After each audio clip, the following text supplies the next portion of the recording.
The introduction of the Viture Helix brings an entirely new level of precision and real-time oversight to high-stakes environments like factory floors and busy research labs. The core concept behind the wearable device is simple yet transformative.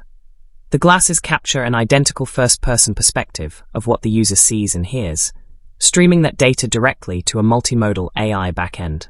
This enables live, automated coaching alongside full-shift compliance and provenance tracking. Because the Helix is built entirely around NVIDIA's new XR AI infrastructure, it operates with independent processing and graphics power, eliminating the need to be tethered to a companion smartphone.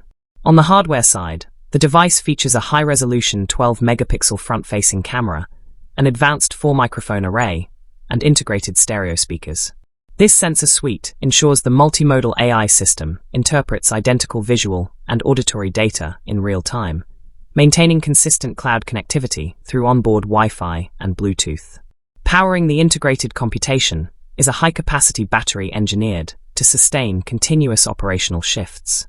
Over time, the platform continuously adapts and refines its intelligence based on repeated use, optimizing its workflows for highly technical fields such as wet lab research, pharmaceutical manufacturing, industrial assembly, and clinical operations. Operating as a voice-native interface, the headset allows professionals to keep their eyes locked onto their tools and tasks, while receiving clear audio feedback through the built-in stereo speakers.